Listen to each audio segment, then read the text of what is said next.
Media మిత్రులకు నమస్కారం.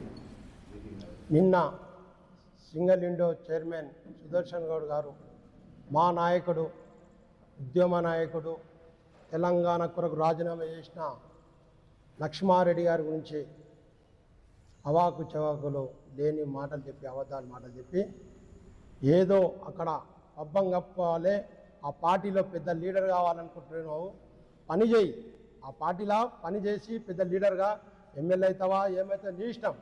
కానీ లక్ష్మారెడ్డి గారి గురించి నువ్వు మాట్లాడినావు. తెలంగాణ ఉద్యమంలో నీతో పాటు ప్రతి అడుగులో నేనున్నా. మా శంకర్ నాయక్ ఉన్నాడు, మంచిలాల్ ఉన్నాడు, ఇంకా చాలామంది ఉన్నాం.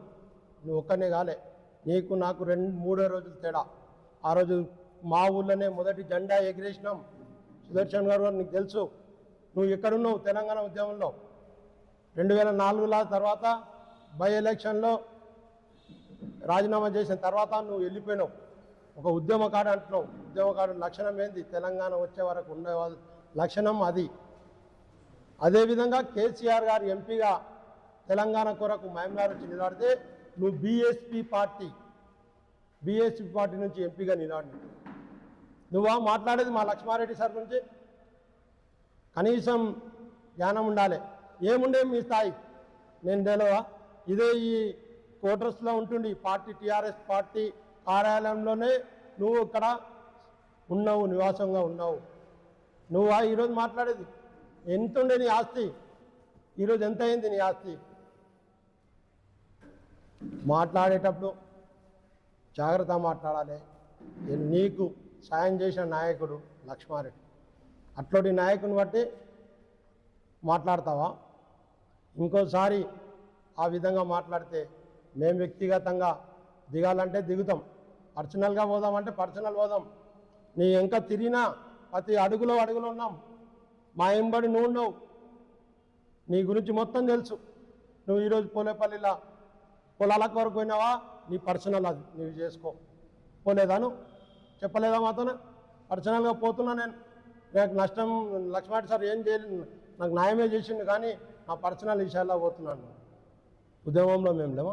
తెలంగాణలో టీఆర్ఎస్ పార్టీ నుండి మేము ప్రతి అడుగులో ప్రతి పల్లెలో జెండాలా మేమున్నాం. ఎక్కడ నీ స్కూటర్ తీసుకొని, నీ ఎల్ఎంఎల్ ఎస్పా తీసుకొని ఏం పరిస్థితులే మనది? రాజకీయాలు ఉన్నాం, సంపాదించుకున్నావు, కానీ ఈ పూర్తి సంపాదించుకోవాలనే మాట తప్పు. నువ్వు సంపాదించుకున్నావు లక్ష్మారెడ్డి సార్ దయ వల్లనే నువ్వు సంపాదించుకున్నావు. లక్ష్మారెడ్డి సార్ దయ వల్ల నీకు ఈరోజు సింగిల్ విండో చైర్మన్ పదవి వచ్చింది.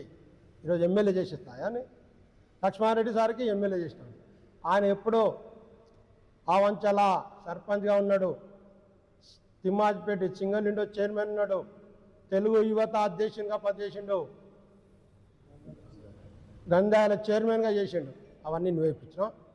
అప్పుడు నువ్వు ఏడున్నావు? Ward number డిపోలేపల్లి. అప్పటికే ఆయన జిల్లాలో ఎదిను. ఇంకో మాట అన్నావు, ఆయన భయపడతాడని. భయపడే మనిషి కాడు. ఇండిపెండెంట్ వేసి ఎవరికి రాని ఇప్పటివరకు జిల్లాలో 20,000 ఓట్లు పైచిలుకు తెచ్చిన నాయకుడు లక్ష్మారెడ్డి గారు. అదే ఆ రోజు ఉమ్మడి రాష్ట్ర ముఖ్యమంత్రి చంద్రబాబు నాయుడు డిగ్రీ కాలేజ్లో బహిరంగ సభలే లక్ష్మారెడ్డి గారు మీరు రాండి, ఇప్పటికైనా విత్డ్రా చేసుకోండి అని చెప్పిన గొప్ప నాయకుడు మా నాయకుడు. అట్లాంటి నాయకుడు బట్టి భయపడతానంట. భయపడి ఉంటే ఎమ్మెల్యే కాకుంటుండే, మంత్రి కాకుంటుండే, ముఖ్యంగా తెలంగాణ కొరకు రాజీనామా చేయకుంటుండే.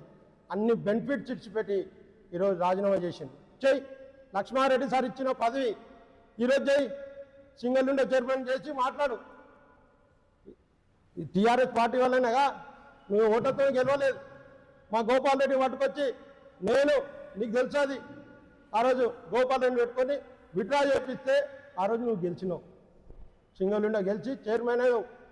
మా అరే ఉద్యమ నాయకుడు ఒకటి ఉన్నది అని ఆ రోజు సారు అమెరికాలో ఉంటే గుర్తించి నిన్ను అమెరికా నుంచి నమస్కారం తెలియజేస్తూ, నిన్న వీడియో పరంగా అంటే అతను ఇంతకుముందు గౌరవించాలనుకున్నాం. నిన్న మాట్లాడిన మాటలతోటి అతని గౌరవం అనేది పోగొట్టుకున్నాడు.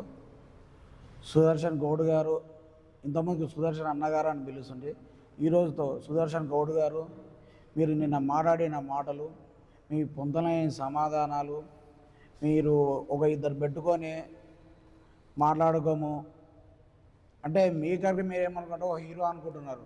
ఓ ప్రెస్ మీట్ పెట్టి రోజు ఒకటి ఎమ్మెల్యే గారి గురించి మీరు ఏది పడితే అది మాట్లాడుతారు, మీరు ఒక హీరోలాగా అనుకుంటున్నారు.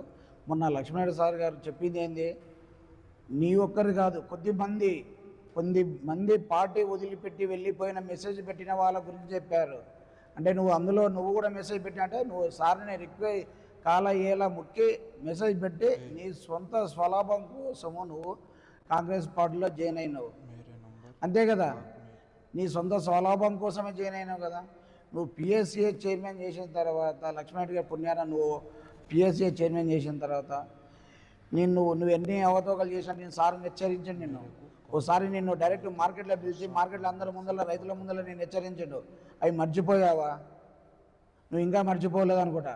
నువ్వు ఈరోజు కాంగ్రెస్ పార్టీలో ఉండి ఏదో ఒకటి నీ ఒక గుర్తింపు కోసం అతను నిన్ను పట్టించుకోవట్లేదు అందరూ అంటున్నారు. ఈరోజు కాంగ్రెస్ పార్టీలో నువ్వు ఒక పార్టీలో అంటే జంపింగ్ జిల్లానే అన్నమాట. నువ్వు ఇట్లాంటి మాటలు ఇంకొకసారి లక్ష్మణరెడ్డి గారి పైన గురించి ఇట్లా అవాకు చెవాకులు పీల్చిన మాట్లాడాము, నువ్వు సమాధానాలు కావాలి కదా, మేము సమాధానాలు ఇస్తాం.